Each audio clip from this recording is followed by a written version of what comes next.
suddenly feeling a bit outnumbered. It's not very often. Two violas and one viola. This is really exciting for us because just pleasure to introduce our festival artists, Bryony Gibson-Cornish and Stephan Osthorst.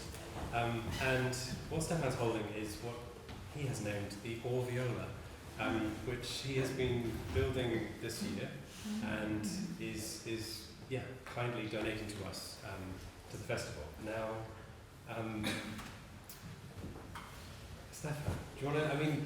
I feel like the best place to start is would you like mind just like saying a bit about how you got into instrument making? Absolutely. First of all, it's really nice to see everyone here for this event, and can you all hear me in the back there in the gold seats? Thank you.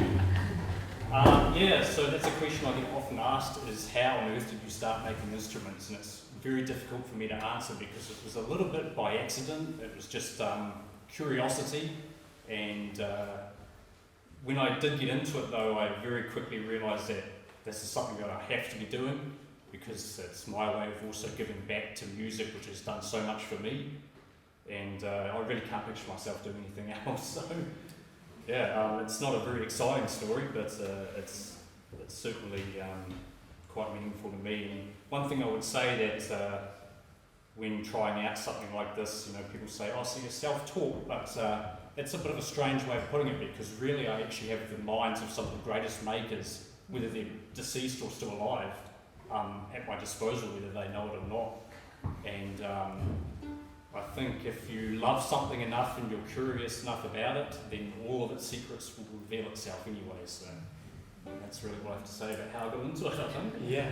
Can I ask, like by what? Like, how did you teach yourself? Oh, right. So mostly through YouTube, actually, modern technology, and a lot of books as well. And I've managed to get in touch with a lot of luthiers from overseas too, through the internet once again. And other than that, just practice and conscientiousness, trying to figure out how I want something to be in my mind, and then actually figuring out how to make it happen. So there's a lot of problem solving that goes into that as well. So you first came to AWE 2022?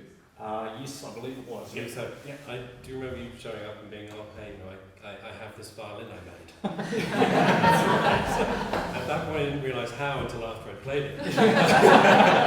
But needless to say, it was like incredibly impressive.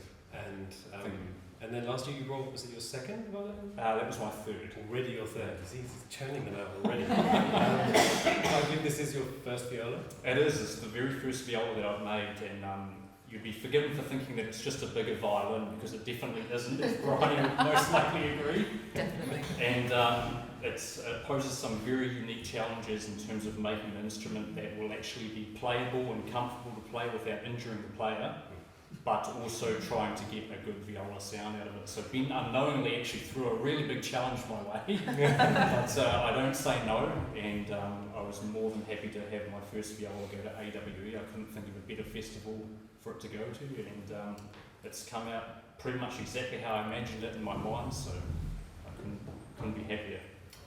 Thank you. Bryony, do you want to talk a little bit about actually some of those things with the sound of playability? Absolutely, yeah.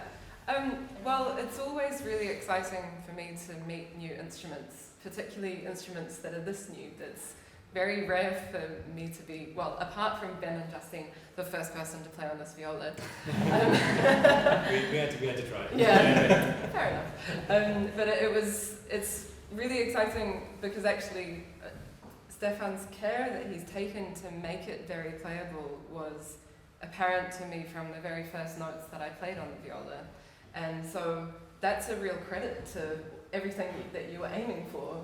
And so for me, when I get to know a new instrument, the most important thing is to discover its sound. And so I do this through various exercises and tone exercises, just to find where the overtones are on the instrument and to allow its voice to become sort of the forefront of what I'm doing. And each viola has its own sound, and I think that's particularly the case with violas because, as Stephan mentioned, the sizes and shapes of violas vary hugely. It's kind of unbelievable, and that's partially because of this acoustic problem where the strings, if the strings were, if the strings were going to be in relation to the body size, in terms of the string length, the body would actually be probably about twice the size. 21 inches long. 21 inches long. And to put it into perspective, both of these violas are about 16 inches. So basically too big. But that means that there are all sorts of other issues then when you try to make the viola playable, and you run into really all sorts of problems. But actually, the reason why I'm holding this viola is because I think it's quite special that we have two violas here that were made 414 years apart. This viola was made in 1610 by Brothers Amati. I was delighted to find out this afternoon from Stephan that actually he based some of the aspects of his viola model on Amati. So that's really special that actually they've got some sort of shared DNA for sure. But what I wanted to just draw your attention to really is just how incredible it is that these two instruments, they still look very similar. So string instruments have obviously developed through many different ways in terms of gut strings and different tensions and all sorts, but the actual shape of the instrument has pretty much remained the same for all of this time. So it's quite a stunning example of just luthiery and how our tradition of music is so alive and so just acknowledging the history that we have compared to many other things that are always about the latest and greatest, you know. The next iPhone will always look different to the previous iPhone. That's my best example. Absolutely. Maybe, you know, instruments are like people, you know, they get better with age. They do. They absolutely do. Stephan, is there anything you'd like to say more about? No, not really. Just in the style of making, as Bryony mentioned, that I took a lot of inspiration from Amati, in particular Nicola Amati, who is the son of Girolamo Amati, who is one of the brothers who made that one. And it's the style that I go for with a lot of my instruments, even though I am quite new to it, is I make them as a new one. So you'll notice, of course, that they do look similar, but there's a lot of wear and tear on a very old instrument, and I tend to make a new one as a new instrument, and then hopefully in 400 years' time, this one will have a few nicks and scratches and areas worn away after a lot of playing. If I could just say a couple of things about the piece that you're about to play too, that Bryony is going to play for us, is written by Salina Fisher. It's called Reflect. And I believe it was written for you specifically, which is perfect. And Salina described it as a piece that she was able to pour a lot of emotion into that she couldn't put into words. And I think anyone who's in any kind of creative endeavour in music or otherwise knows a bit about that, and I can certainly tell you that making an instrument is actually no different. You have to pour some of that into it.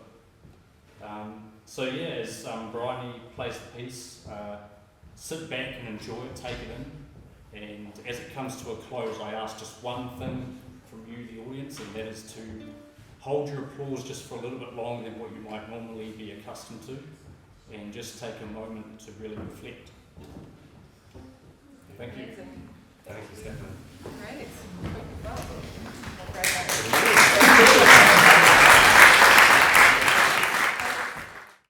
Just to add to Stephan's wonderful introduction, this was indeed a piece that Salina wrote for me almost, I think, over a decade ago now. And it was written in response to the Christchurch earthquakes, which we were both in Christchurch for. And so it's really about the feelings that you feel when you lose a person or a place. And so a lot of emotions did go into the piece, and it's one of the reasons actually why I chose to play this piece today, not only because I absolutely adore it and I adore Salina, but also because it's a really wonderful piece to show all different aspects of the viola. So there's very quiet playing, there's very loud playing, and a lot of really wonderful and effective extended techniques, which you can discover with me along the way.